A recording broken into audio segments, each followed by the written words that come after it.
안녕하십니까. 이창훈 알폰소입니다. 8월도 하순으로 접어들었습니다. 아직도 한낮에는 30도를 웃도는 지역이 많지만 새벽녘에는 제법 선선한 바람이 불어서 여름이 가고 가을이 다가왔음을 느끼게 합니다. 8월 21일은 한국천주교회의 첫 번째 사제인 김대건 안드레아 신부가 탄생한 지 정확히 200주년이 되는 날이지요. 교회 달력으로 연중 제21주일인 8월 22일자 가톨릭 신문과 가톨릭 평화신문을 중심으로 하는 가톨릭 평가서는 김대건 신부 탄생 200주년 기념행사 관련 소식으로 시작합니다. 김대건 신부 탄생 200주년 기념행사가 8월 14일 성인의 탄생지인 충청도 솔매성진의 기억과 희망성당에서 레지오 마리아 설립 100주년 기념미사로 막을 올렸습니다. 마리아의 군대라는 뜻으로 기도와 봉사활동을 통해 복음화를 위해 노력하는 레지오 마리아는 1921년 아일랜드 더블린에서 시작해 오늘날 400만 행동단원과 100만 협조단원을 두고 있는 세계적인 단체입니다. 기념미사에 이어 이날 오후에는 길이 된 인생을 이야기하다를 주제로 김대건 신부 토크 콘서트가 열려 다양한 측면에서 김대건 신부의 생애를 조명했습니다. 토크 콘서트 참가자들은 약자편에선 평등 박애주의자인 김대건 성인의 본 모습이 널리 알려져야 할 것이라고 밝혔습니다. 200주년 기념행사는 8월 15일 봉사자의 날, 16일 남북평화의 날, 17일부터 19일까지 국제학술제, 21일 주교단 공동집전 기념미사 등으로 솔매성지에서 다채롭게 진행됐습니다. 한편 서울대교구장 염수정 주기경은 김대건 신부 200주년 탄생일을 맞아 메시지를 발표하고 자신의 한계를 넘어 용기 있게 세계를 향해 전진한 김대건 신부님의 모습은 혼란 속에서 용기를 잃고 길을 찾지 못하는 젊은이들에게 힘을 북돋아 준다고 밝혔습니다. 다음 소식입니다. 기후위기가 정말로 심상치 않습니다. 앞으로 20년 이내에 지구의 평균 온도가 19세기 산업화 이전에 비해 섭씨 1.5도 이상 상승할 것이라는 학계 보고서가 나왔습니다.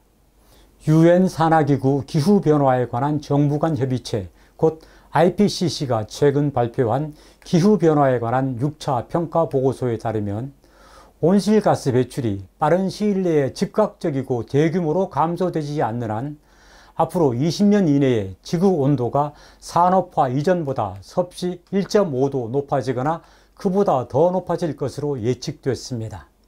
이는 3년 전에 IPCC가 발표한 예측보다 최대 12년이나 앞당겨진 것입니다. 이 보고서에 따르면 최근 10년 동안 지구 표면 온도는 산업화 이전과 비교해 섭씨 1.09도가 높아졌습니다. 이와 함께 폭염과 가뭄 등 이상기후 현상도 산업화 시기 이전보다 4.8배나 늘었습니다. 지구 표면의 온도 상승으로 기후변화도 더욱 극심해졌습니다. 위도가 높은 지방에서는 강수량이 증가한 반면에 아열대 지방에서는 감소했습니다. 또 뉴스를 통해서 확인하는 것처럼 미국과 캐나다, 이탈리아에서는 최근 섭씨 49도에 이르는 폭염을 겪었으며 유럽에서는 홍수와 산불이, 남미 브라질에서는 느닷없이 한파가 밀려오는 등 지구 곳곳이 위기 신호를 보내고 있습니다. 1901년부터 2018년 사이에 지구 전체의 바다 수면은 평균 20cm나 상승했습니다. 지구온난화와 기후변화를 늦추기 위해서는 탄소 배출과 온실가스를 줄여야 합니다. 현재 우리나라를 비롯한 세계 각국에서는 2050년까지 탄소 배출을 실질적으로 제로로 만드는 탄소 중립을 선언하고 온실가스 감축 목표를 이행할 준비에 들어간 상태입니다. 하지만 각 나라가 내세운 탄소 중립을 실천하기 위해서는 일상생활은 물론이고 교통, 식량, 에너지에 이르기까지 전체가 대전환을 하는 체질 개선이 이루어져야 한다고 작은형제회 정의평화창조보전위원회 위원장 김종화 신부는 지적하고 있습니다. 또 가톨릭 기후행동 공동대표인 대전교구의 강승수 신부는 지구를 지키기 위해서는 누구 할 것 없이 모두가 즐거운 불편을 생활화해야 한다면서 특히 그리스도인들은 창조 질서 보존을 생활로 실천하는 환경 실천가가 되어야 할 것이라고 강조했습니다. 그러면 우리는 어떻게 탄소 중립을 위한 실천을 생활 속에서 실행할 수 있을까요? 가톨릭 평화신문은 가정과 직장에서 저탄소 생활을 실천하는 방법을 이렇게 소개합니다. 먼저 가정에서는 여름에는 26도씨 이상, 겨울에는 20도씨 이하로 유지하고 전등은 절전형으로 교체하며 가전제품은 사용하지 않을 때는 플러그를 뽑아두고 대중교통을 이용하거나 걷기와 자전거 타기를 생활화하며 장바구니를 이용하고 친환경 상품을 구매하며 샤워 시간을 줄이고 빨래는 모아서 하기 등입니다. 또 직장에서는 여름에는 넥타이를 풀고 겨울에는 내복 입기, 퇴근 시에는 전기 플러그 뽑아두기, 점심시간에는 조명과 냉난방 끄기, 가능한 한 계단 이용하기, 이면지 사용하기, 종이컵 대신 개인컵 사용하기, 출퇴근 시 대중교통 이용하기 등입니다. 아는 것도 중요하지만 더욱 필요한 것은 실천입니다. 그래서 이번에는 환경보호를 실천하는 한 본당을 소개합니다. 대전교구 천안 불당동 본당은 신자들에게 친환경 천연세제를 포장 없이 알맹이만 판매하는 알맹이 상점을 운영하고 있습니다. 지난 5월부터 운영하고 있는 알맹이 상점에서 신자들은 각자 집에서 가져온 용기에 천연세제 알맹이만 필요한 만큼 사서 담아갑니다. 또 이웃에 선물한다며 사서 가기도 합니다. 불필요한 과대 포장이 환경을 그만큼 훼손하고 오염시킨다는 것은 우리가 잘 알고 있습니다. 환경을 지키는 마음으로 알맹이만 파는 알맹이 상점, 다른 본당들에서도 시행해 볼 만합니다.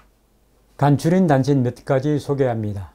춘천교구 구루실로 도입 50주년 감사미사가 8월 14일 춘천 중림동 주교자 성당에서 교구장 김주영 주교 주례로 거행됐습니다. 구루실료는 이상, 순종, 사랑의 정신으로 자신의 삶을 쇄신하고 복음화에 앞장서는 세계적인 가톨릭 운동으로 춘천교구 구루실료는 1971년 7월 25일에 시작돼 지금까지 7,400여 명의 구루실리스타를 배출했습니다.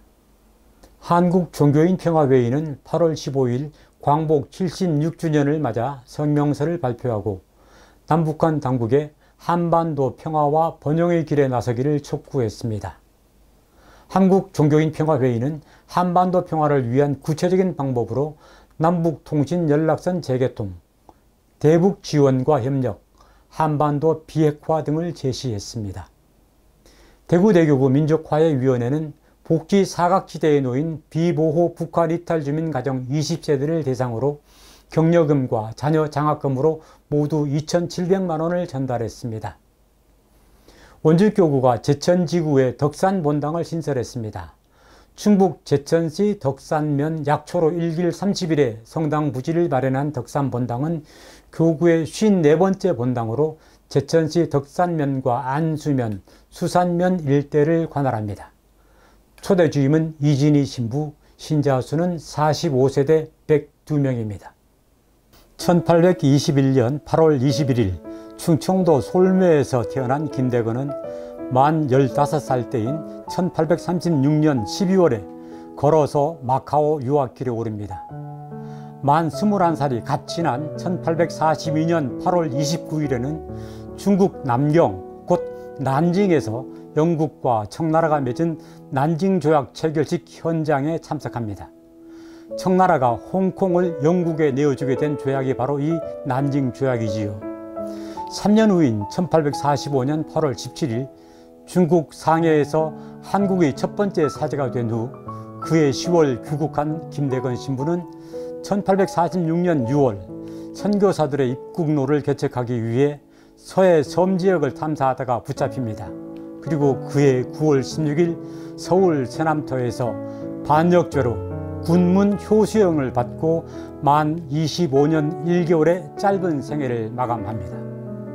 한국천주교회의 첫 사제이자 순교 성현인 김대건 신부의 탄생 200주년을 기념하는 것은 우리 한국천주교회로서는 당연한 일일 것입니다.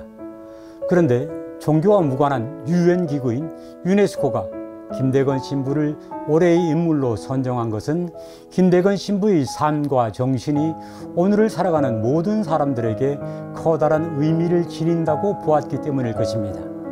그렇다면 성인의 탄생 200주년을 맞아 우리에게 요청되는 것은 단지 교회 안의 인물로서 성인의 삶과 영성을 조명하는 것으로 그치지 않고 그 삶과 정신이 시대의 모든 사람들, 특히 젊은이들에게 어떤 의미가 있는지를 널리 알리고 배우도록 하는 일일 것입니다. 가톨릭 평가소 여기서 마칩니다. 저는 다음 주에 다시 찾아뵙겠습니다. 고맙습니다.